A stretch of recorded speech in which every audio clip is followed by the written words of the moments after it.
вот уже и пятница, 28 июня 2024 года, и поскольку 9 часов утра в Башкортостане, мы начинаем очередной выпуск «Аспектов Республики» на канале «Аспекты Башкортостан».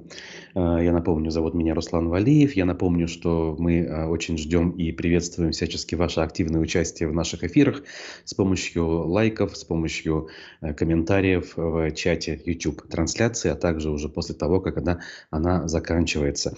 Всякий раз лично я, по крайней мере, читаю ваши отзывы, стараюсь на них реагировать, особенно если вы задаете прямые, вполне конкретные вопросы. Здесь в аспектах звучат разные точки зрения, здесь стараются искать ответы на вопросы, даже если эти ответы очень непростые. И в этом смысле отдельная благодарность тем из вас, кто пишет слова в поддержку нашим ведущим, лично мне, понимая, что на самом деле иногда давать оценки событиям с одной стороны бывает крайне непросто, поскольку многогранность событий, особенно в историческом разрезе, не позволяет сужать, скажем так, рамки наших оценок до каких-то однобоких трактовок, как это чаще всего бывает в пропаганде у какого-нибудь Соловьева, которому достаточно закричать в эфире «подонки, мрази», и, в общем, все понятно, якобы. Ну, на самом деле, многое, скажем так, из того, что он доносит для его собственной аудитории, это действительно кажется истиной в последней инстанции, и не нужны никакие оттенки, не нужны никакие дополнительные характеристики. Здесь все-таки не так. Поэтому это сложно, это непросто, но мы стараемся с вашей помощью. И поэтому я должен также сказать, что у нас есть возможность оказывать, точнее, материальную поддержку аспектам. Для этого ссылки в описании на Donation Alerts и на Boosty есть. Если карта российского банка — это Boosty, если российского или зарубежного — Donation Alerts. Ну что ж, все на своих местах, все работает. Вижу ваши первые комментарии в чате. Благодарность пользователю с ником команда А6161. Очень любопытно. Впервые вижу, по крайней мере, такой ник. Вот. А мы, соответственно, уже и перейдем к содержательной части.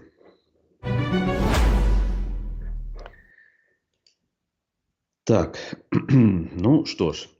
Вот такая новость. Республиканский онкологический диспансер прокомментировал новость издания МЭШ, которая ранее касалась того, что в онкодиспансере у нас якобы пылятся лекарства для онкобольных. И, собственно, онкоцентр эту новость назвал фейковой. Давайте попытаемся разобраться, в чем же дело. Значит, телеграм-канал ранее опубликовал акт проверки Управления технического обеспечения Минздрава Республики, вот так, ни много ни мало, которая в конце прошлого года заключила контракт с компанией «Фармстандарт» на поставку 1360 упаковок лекарства палбоциклип. Это дорогостоящий препарат для онкобольных. Согласно акта, в республике в данном препарате нуждается всего 41 пациент. И на год нужно всего 533 упаковки. Но купили при этом 827. Даже нет, на 827 больше. Минфин при этом установил, что 60 миллионов рублей потрачено просто так, получается, исходя из того, что препарат куплен в излишнем объеме, и большая его часть будет скоро просрочена. В общем, журналисты это дело обнаружили, опубликовали, но онкоцентр не согласен. Он говорит, что в Башкортостане имеются необходимые запасы лекарственных препаратов, в том числе дорогостоящих, для лечения онкологических пациентов. Кстати, с тем, что их достаточно, вроде бы и не спорят. Тут, наоборот, речь про избыток, да ведь?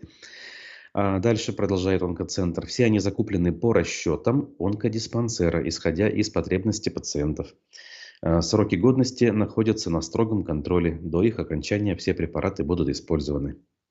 Препарат палкоциклип востребован, распределен пофамильно. Его пациенты получают непрерывно, длительно. Выдаваться пациентам для проведения высокоэффективной таргетной терапии он будет раз в квартал по назначению онкологов.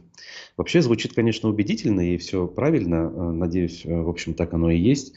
И даже удивительно на этом фоне, что такого рода новость, вот эта вот первичная новость об избытках, выдается публике, опять же, лояльным властям, прокремлевским, опять-таки, изданиям МЭШ. Нужно это всякий раз осознавать, когда мы получаем ту или иную новость из какого бы то ни было источника. Вообще идентифицировать источники. Понятно, что рядовому гражданину непросто, и это не является его обязанностью. Но вот мы, как журналисты, которые претендуем на звание независимых, должны это дело определять и вам, мягко говоря, докладывать, кто есть кто на этом, соответственно, медиарынке, если его можно так назвать. Вот, ну, вообще, в медицинской части, на мой взгляд, не все так ужасно, как кажется на первый взгляд. Опять же, есть в том числе и улучшения, которые нельзя не признать, которые, опять-таки, в последние годы можно было наблюдать невооруженным глазом. Ну, взять хотя бы первичное звено состояния поликлиник. Да, не всех до сих пор. Да, до сих пор есть очень плачевные случаи, позорные даже, кто-то скажет и будет прав. Но в некотором роде в городах, в той же Уфе уже в конце концов, улучшения, они все-таки происходили, и их можно было наблюдать. Я думаю, что и сейчас ситуация плюс-минус такая же. Если не согласны, если есть другие мнения на этот счет, опять же, отзывайтесь, пишите, давайте будем аргументированно дискутировать, скажем так, по этому и по любому другому вопросу, который возникает у нас по ходу обсуждения повестки. Значит, дальше. К делам правоохранительным и судебным. Как же без них, да ведь? Суд смягчил меру пресечения. Казалось бы, хорошая новость, но, к сожалению, она хороша лишь в первоначальной формулировке. Дело в том, что речь не идет ни о каких фигурантах политических дел, а речь идет об высокопоставленном чиновнике. В данном случае о директоре Башкиравтодора Ильдаре Юланове, который до сих пор находился под стражей. Значит, задержан он был аж в ноябре 2023 года по подозрению в мошенничестве. Следствие считает, что он с сообщниками расхищал выделенные госкомпанией Башкиравтодор средства на реконструкцию трассы Бирск-Тастуба-Сатка еще в 2021-2022 годах. А деньги были по национальному проекту «Безопасные и качественные дороги». По версии ФСБ, Юланов санкционировал подписание договоров с компанией «Киви» на перевозку инертных материалов, песка то есть, да? Но подрядчик фактически работы не выполнил. Следствие считает, что фигуранты дела поделили деньги между собой. На этом фоне совсем недавно, в мае, возбуждено новое уголовное дело, на сей раз уже против экс-министра транспорта Александра Клебанова. По версии следствия, он, будучи членом Совета директоров Башкиравтодора, потребовал взятку в 5 миллионов рублей с подрядчика за своевременную оплату по договорам. Очень известная уже на сегодняшний день коррупционная история. Здесь множество и фигурантов, и каких-то характеристик всей этой истории с разных сторон. В том числе любопытно наблюдать за реакцией главы республики, который некоторых фигурантов, скажем так, вначале публично, ну, если не покрывает, то, по крайней мере, защищает, а некоторых сразу же отстраняет от должности, как, например, случилось с министром транспорта Александром Клебановым. Я уже не раз высказывался на тему того, насколько, мне кажется, это реальной борьбой с коррупцией или не кажется таковой.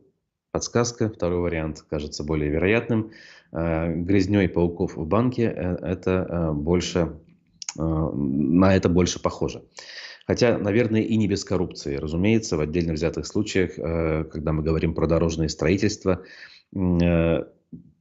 подозревать участников в том, что они кристально чисты, рука не поднимается, так скажем.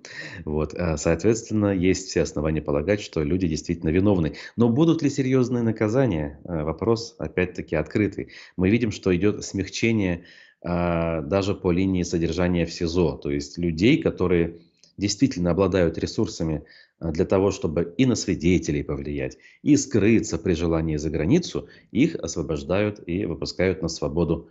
А людей, которые написали пару строчек в какой-нибудь социальной сети с изображением голубя мира, как мы знаем, еще ни одного случая выпуска под домашний арест из следственного изолятора, по крайней мере, я не помню. Если ошибаюсь, опять же, можно поправить, но, как правило, фемиды наши и правоохранители очень уж строги к тем, кто позволяет себе обладать альтернативным мнением, причем не обязательно категоричным или каким-то радикальным, а вполне себе обычным мнением, связанным с тем, что люди просто-напросто не любят войны. Значит, далее по нашему плану идем. И вот буквально в подтверждение вышесказанных слов. Военный суд, опять-таки, вынес приговор жителю Башкортостана за пропаганду терроризма. Значит, решение вынесено Центральным окружным военным судом, который признал 40-летнего жителя Башкортостана, судя по всему, уроженца Таджикистана, город Джона Усмонова, виновным в публичных призывах к осуществлению террористической деятельности и пропаганде терроризма. Статья, которая применена была в том числе к политику Айрату Дильмухаметову, который, я напомню, отбывает 9-летний срок в колонии строгого режима. А Усманова, вот этого мужчину, за пропаганду терроризма приговорили к 4 годам и 2 месяцам лишения свободы в колонии общего режима. Ему также запретили 2 года администрировать сайты и любые другие каналы в интернете.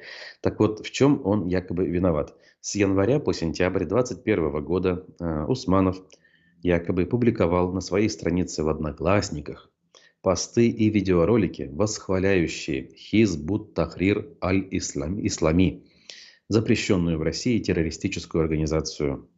Вот так вот, друзья мои. Организацию, в деятельности которой, опять-таки, если ошибаюсь, поправьте, я не могу вспомнить ни одного случая реального террористического акта, ну, по крайней мере, на территории России, с жертвами, с пострадавшими. В то же время мы можем наблюдать реальные террористические акты, которые здесь и сейчас буквально на улицах наших городов. Последний случай — это у нас Махачкала, совсем недавно была Москва, Крокус-Сити, и об этом уже тишина, молчок. Все, что могут сделать наши властьпридержащие, это обвинить во всем гнусный Запад и спецслужбы Украины, не имея на то никаких реальных доказательств. В общем, как известно, у нас на сегодняшний день все с ног на голову перевернуто.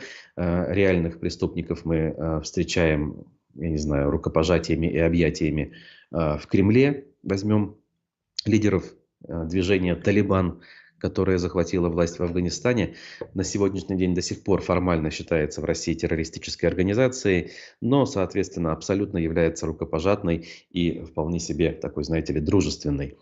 А другие организации, которые по каким-то причинам еще не являются власть придержащими в какой-нибудь стране Азии, так называемой дружественной стране, являются жупелом, по сути дела, для правоохранителей и всех, кто по неосторожности к этим организациям имел какое-то даже очень касательное отношение, сажают на длительные сроки.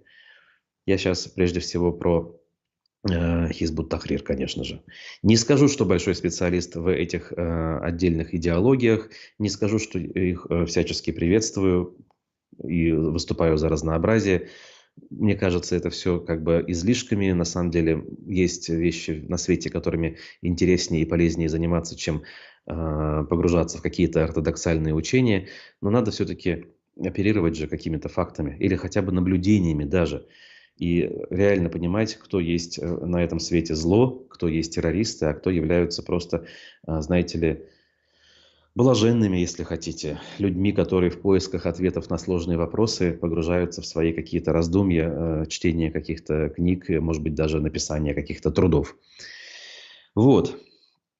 Но приговоры, как мы видим, они есть, и, судя по всему, будут. И всякий раз, когда ты читаешь вот эти вот новости со ссылкой на официальные структуры, возникает смутное подозрение, а не является ли тот или иной фигурант таких дел просто случайным прохожим, козлом отпущения, человеком, которому поручили, скажем так, под пытками, возможно, или под убедительным убеждением согласиться с обвинением, которое удобно состряпать тому или иному следователю в конкретный момент времени, для того, чтобы получить премию, ну и далее по списку, что за это они получают.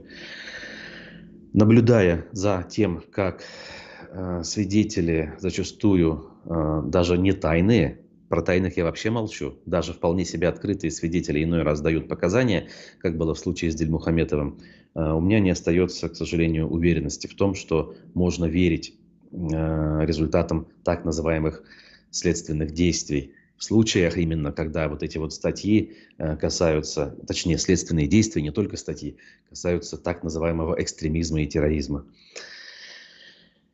Ой. При том, что терроризм и экстремизм – зло, точнее, терроризм – зло. Экстремизм – это вообще очень эфемерное понятие. Ну и дальше. Дальше к важному. Очень неожиданная новость. В Уфе подожгли дом бывшего лидера Союза башкирской молодежи Рената Баимова. Значит, видео с поджогом опубликовал телеграм-канал БКХ. А в течение пары секунд на нем видно, как горят ворота домовладения. Значит, в пояснении к видео говорится, вот тут важно, мы начали с известного провокатора Рената Баимова. На видео его дом. Ренат не раз выступал против башкирского народа, поддержал репрессии против башкир после баймакских событий. Теперь уже, Ренат, ты не сможешь спать спокойно. На звонок аспектов Баимов ответил, что не сможет прокомментировать на тот момент, говорить не может, поскольку в доме полно полиции. И вот публикация аспектов, напоминание о том, кто такой Баимов, откуда он известен определенной части общественности. Он связан с башкирской организацией, из которой выросли многие активисты дня сегодняшнего, со Союзом башкирской молодежи, который, я напомню, в 90-е годы был поддерживаем всячески республиканскими властями во главе с Муртазой Рахимовым. При том, что совсем недавно, 17 июня, глава Башкортостана Хабиров, давая интервью «Ведомостям», связал в своих словах тот самый Союз башкирской молодежи с движением «Башкорт», которое ныне запрещено и закрыто. Далее цитата из Хабирова. «В январе 2024 года произошли важные события для общественно-политической и межнациональной жизни Башкортостана. Мы впервые серьезно дали понять, что 30-летние попытки шантажа властей республики националистическими структурами закончились. Закончилась история того, что называлось Союзом башкирской молодежи, который потом превратился в Кук-Буре, а затем уже в Башкорт. Все это закончилось. Башкорт был признан экстремистской организацией». Опять же, можно тут соглашаться или не соглашаться, что откуда возникло и являются ли прямым следствием наличия Союза башкирской молодежи сначала Кук-Буре, а потом уже Башкорт. Но по Баимову мнения звучат противоречивые, чаще всего негативные, причем с разных сторон, как со стороны противников любого национализма, даже здорового, знаете ли, и вполне себе такого конструктивного, как со стороны, собственно, башкирской общественности. Баимова и его деятельность на протяжении многих лет люди не очень одобряют. Опять же, сейчас я собственные оценки не передаю, мне их, по сути, и нет. Передаю то, что читаю и вижу, и слышу порой, и раньше еще слышал от людей, кто имеет к делу отношение. Жуликом называют его, проходимцем, не очень чистым на руку, не очень честным человеком. При том, что он до относительно недавнего времени даже занимал довольно-таки высокие посты. В хамитовские годы был, например, директором Конгресс-холла небольшое время, непродолжительное. Человек творческий, пел, писал, разными делами занимался, но действительно в 90-е был вхож в высокие кабинеты, в том числе к Муртазе Рахимову. Является ли это поджогом? Является ли это действительно какой-то местью каких-то реальных активистов? Ответить на вопрос не могу. Это очень непросто на сегодняшний день. Информации дополнительной нет.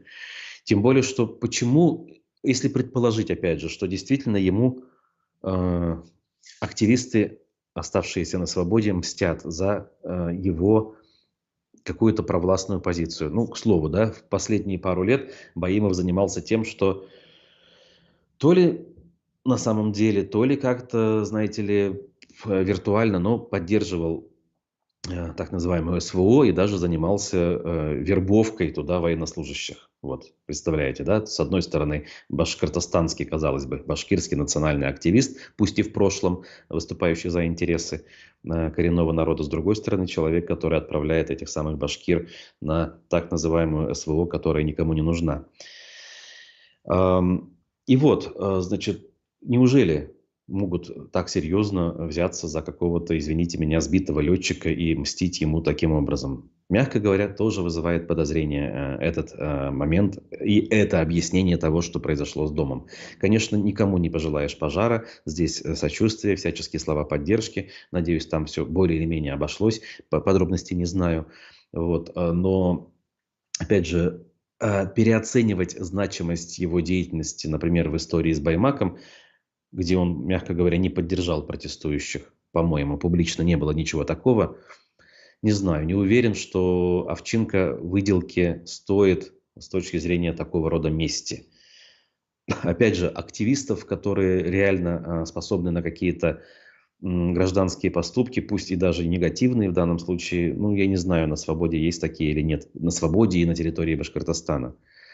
Люди, мягко говоря, запуганы, посажены, изгнаны, и поэтому совершать такие действия, наверное, могут в данном случае скорее провокаторы даже, я могу предположить, чтобы бросить тень на так называемых активистов, которых, как я уже выше сказал, вряд ли можно найти и заподозрить в такого рода действиях.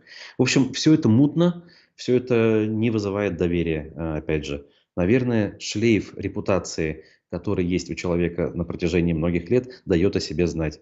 При том, что, опять же, и сочувствие, и слова поддержки в этом смысле, конечно же, никто не отменял. Ой.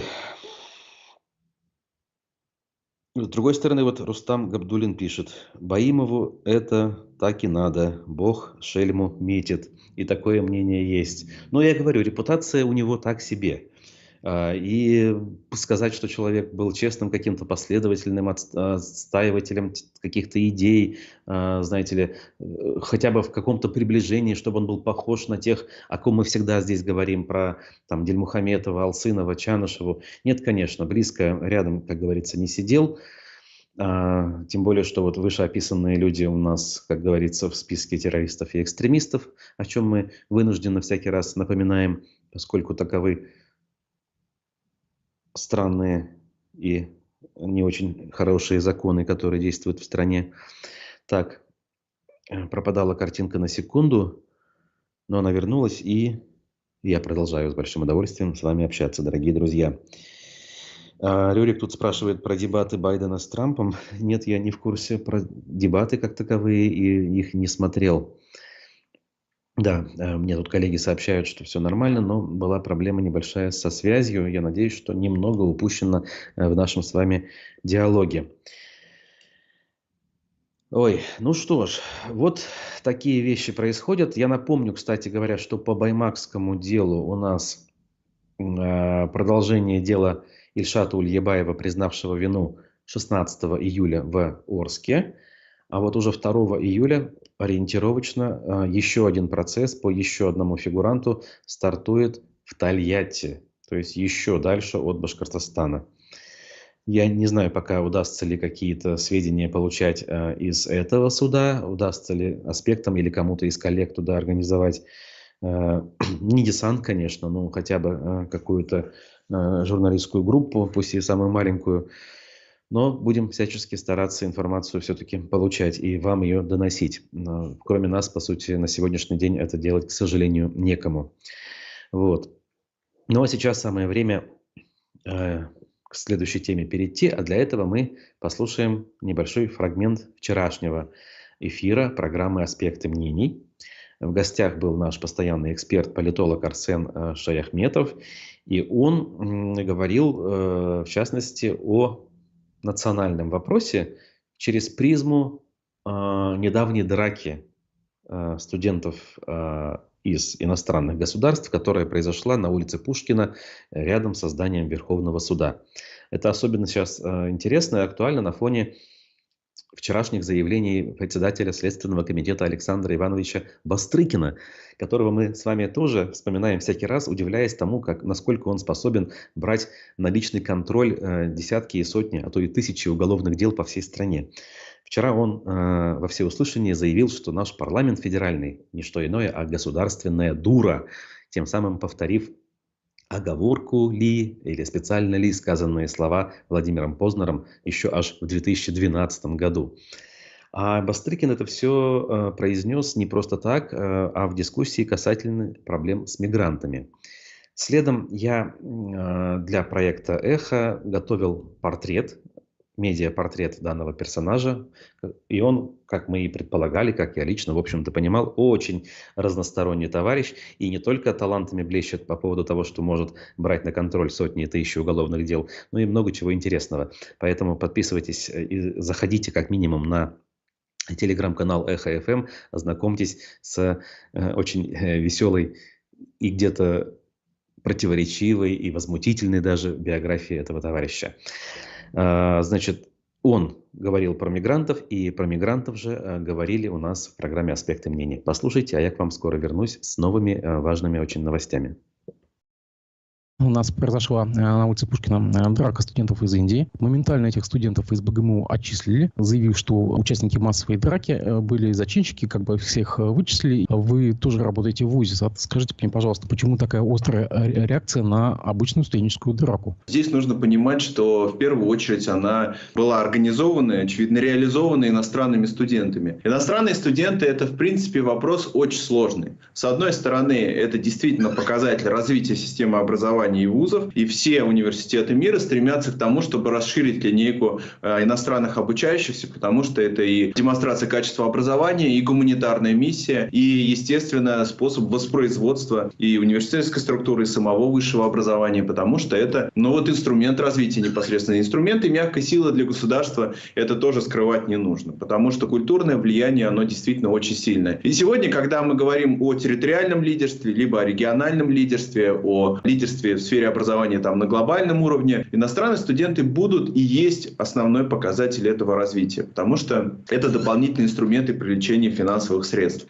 Понятно, что в рамках Республики Башкортостан или в рамках страны количество студентов достаточно ограничено, но иностранные студенты и приток иностранных студентов в разной его форме позволяет делать студенческую массу, более широкой и соответствующим образом привлекать и дополнительные ресурсы для своего развития. Но иностранные студенты, они очень разные, конечно. Есть люди, которые, приезжая в новую культурную среду, адаптируются. Есть те, для кого адаптация дается сложно. Есть студенты, которые, понимая, что они находятся в другой стране, стараются следовать максимально всем правилам, учиться хорошо и соблюдать нормы этикет поведения. Есть и те, кто, выбираясь из своей привычной среды, считает, что они попали в какое-то пространство, где можно делать что угодно. Такие, к сожалению, тоже встречаются. И нужно понимать, что у нас в республике, в силу ее географического положения, в силу того, что мы все-таки не передовая пока что, по крайней мере, научно-образовательная институция тоже, и в силу геополитических факторов современных, те студенты, которые у нас учатся, они, конечно, далеко не из передовых в научно-образовательном плане стран. Это, как правило, люди, которые приезжают сюда из достаточно бедных территорий, и попадая сюда, для кого-то шанс вырваться,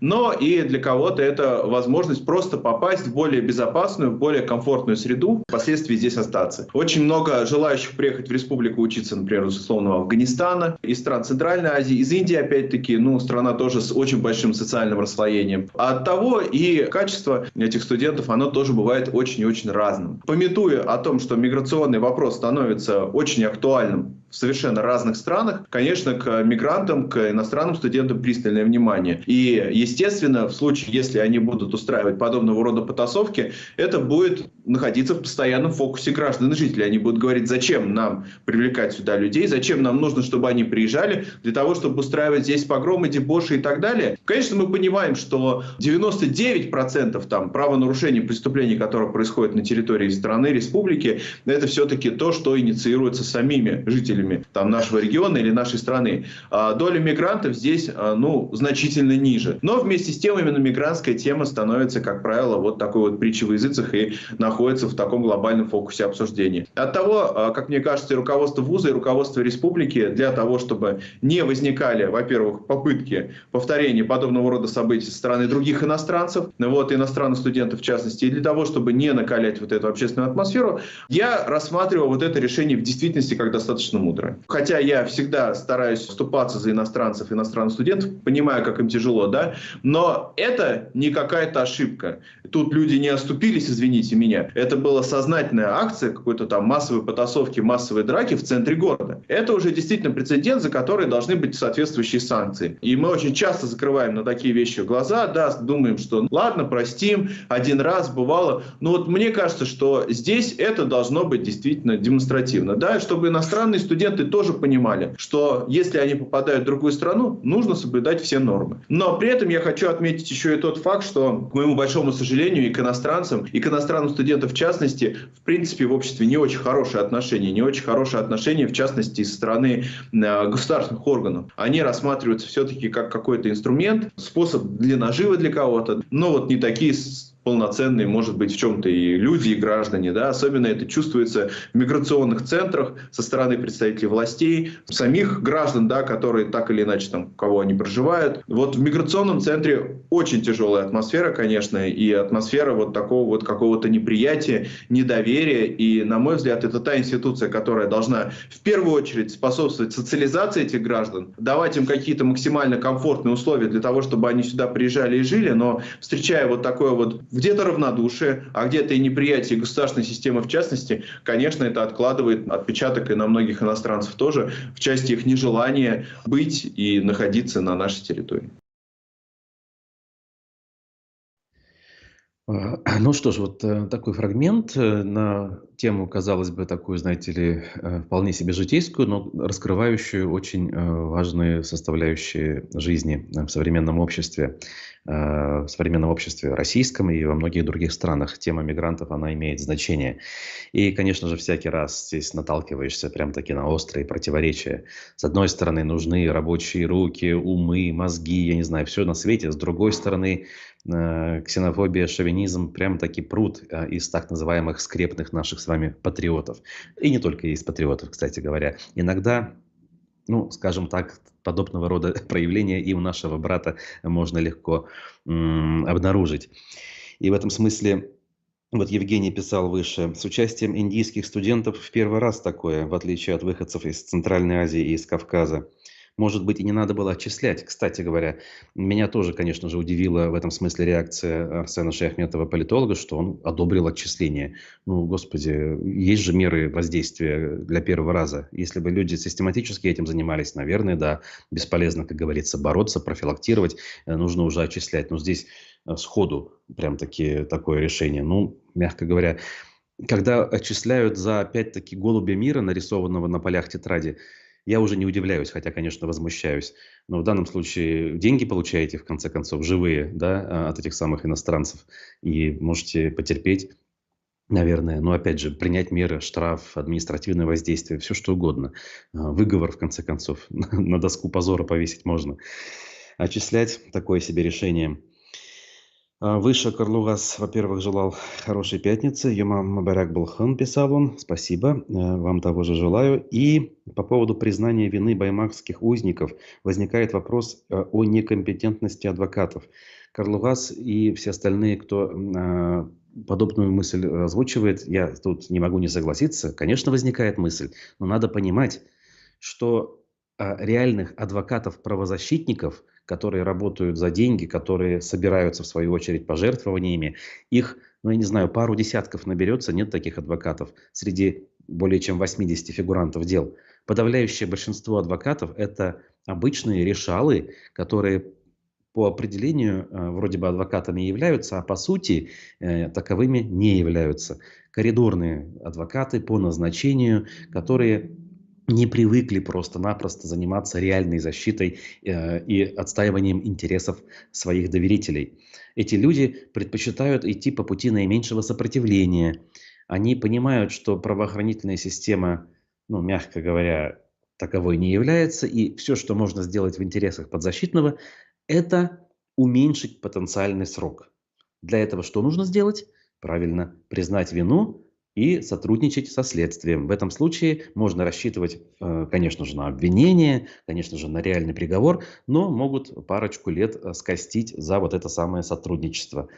Адвокат при этом ничего не делает, ему делать ничего не надо, потому что ему спорить не надо ни с кем, да? Обвиняемый сам все сделает.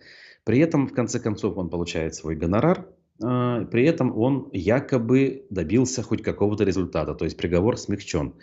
Все типа довольны и счастливы. Конечно, это не имеет никакого отношения к, я не знаю, состязательности судебного процесса, к прозрачности, я не знаю, там, к борьбе защитников и обвинителей. Нет, конечно, это все извращенная форма того, как это должно выглядеть. Но это реальность. И у Ульябаева, опять же, судя по тому, что я вот справки навел, у людей, знающих, защитники именно такие. То есть они не будут отстаивать до последнего с пеной у рта, что подсудимый невиновен. Они его убедили в том, что ему выгоднее признать эту вину.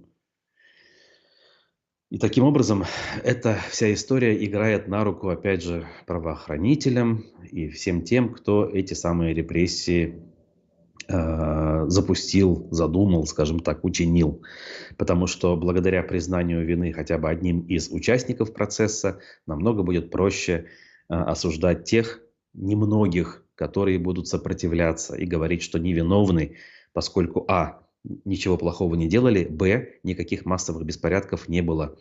А стычек, которые там все-таки случились, не было бы, если бы на них не спровоцировали людей либо сами силовики, либо те люди в масках, которые стояли за их спинами и бросали в толпу предметы, напоминающие снежные комки.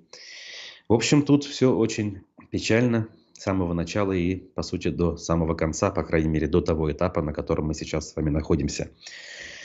Вот. Индийцы, опять же, возвращаясь к теме драки студентов, Евгений писал, индийцы очень спокойные и толерантные, тем более конфликт был между ними, а не нападение на наших граждан. Ну вот, тем более, согласен с вами. Арсен не идет против решения руководства его вуза, резюмирует Евгений. Угу. Ну да, надо понимать конъюнктуру, надо понимать ситуацию, кто в какой находится. Поэтому, конечно же, осуждать или не понимать легко, но вот если все-таки вникать, да, вы правы. Поэтому здесь я, наверное, лучше промолчу. Так. Девочка-студентка, живущая временно в общаге на Баргузинской, жалуется на хамство индийских студентов. Нагло пристают к девушкам, без страха заходят в чужие комнаты. Вот такое мнение пишет нам Стобавовна. Вот, к сожалению, ничего не могу сказать. Никаких контактов никогда не было. В наше время индийских студентов я не наблюдал, мягко говоря, да. Так, ну, в общем, спасибо вот за то, что включились в дискуссию. Видите, уже прям-таки и не оторваться от чата, благодаря вашим комментариям. Тему правозащиты сегодня в эфире «Аспектов» продолжит Разиф Абдуллин с гостьей, правозащитницей Анисой Латыповой в 11 часов. Посмотрите, может быть любопытно. Мне, кстати, это имя и фамилия ни о чем не говорят. Но громко она называется, знаете ли, правозащитницей. Возможно, действительно имеет отношение к этой самой деятельности. Так, и, соответственно, может быть интересно. Хотя, стоп, друзья мои, меня тут поправляют. Оказывается, эфир отменен по независящим, скажем так, от нас с вами причинам. Прошу прощения, с анонсом поторопился.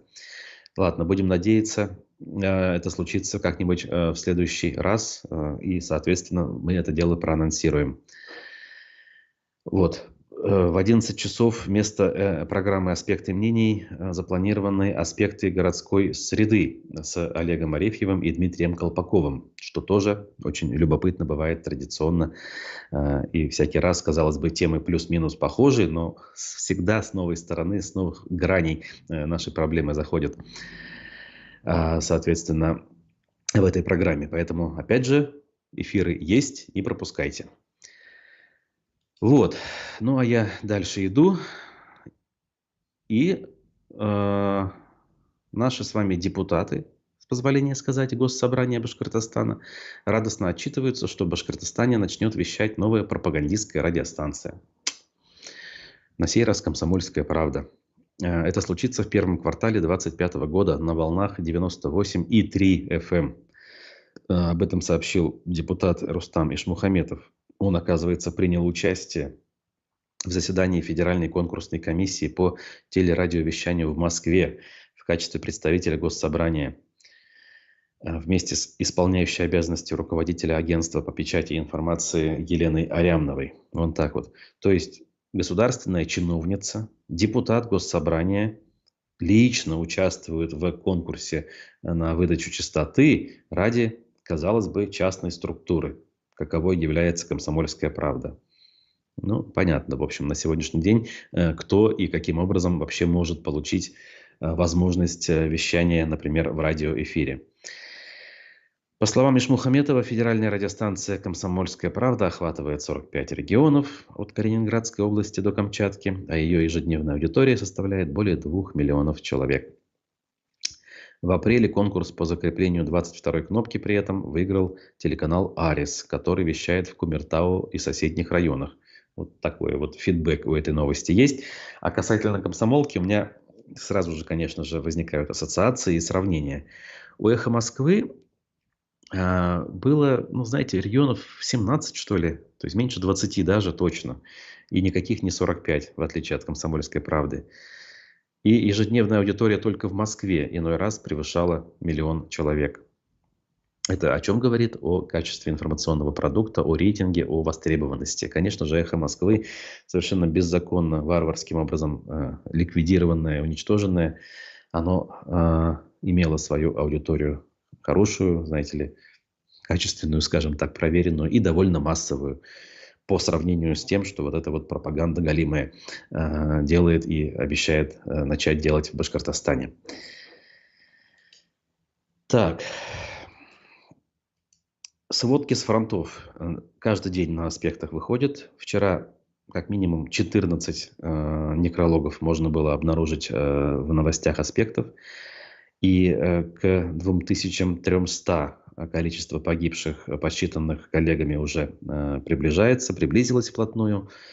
В общем, перечислять я традиционно не буду. Скажу лишь, что вот буквально если открыть текст, где 8 погибших, и обратить внимание на фотографии и годы рождения мужчин, 70-й год рождения, 78-й, 79-й,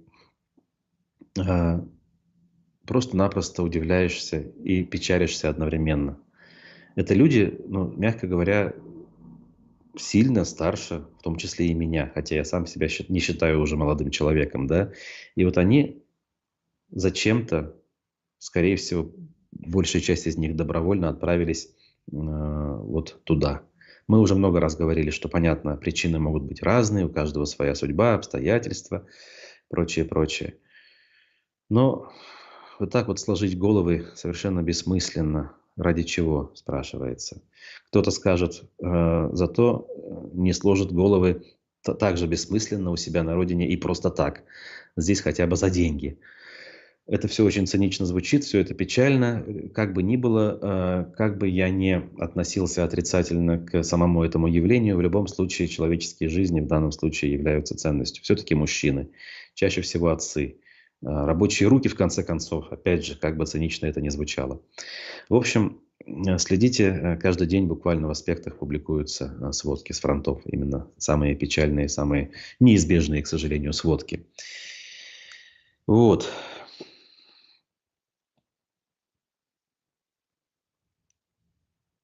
Дальше идем.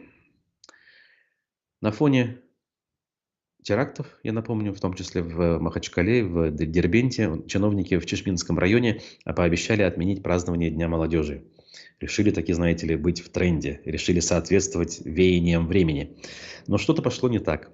И они передумали свое решение отменять День молодежи. Не иначе по голове настучали. Другими объяснениями здесь я похвастаться не могу.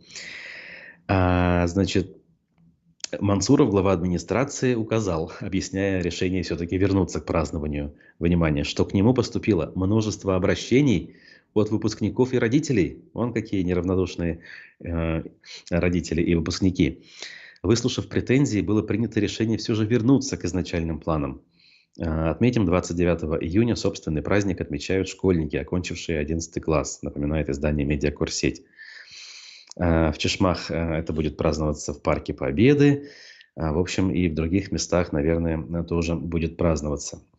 Опять же, когда впереди батьки в пекло лезут наши некоторые чиновники, не всегда получается, знаете ли, складно, не всегда получается красиво.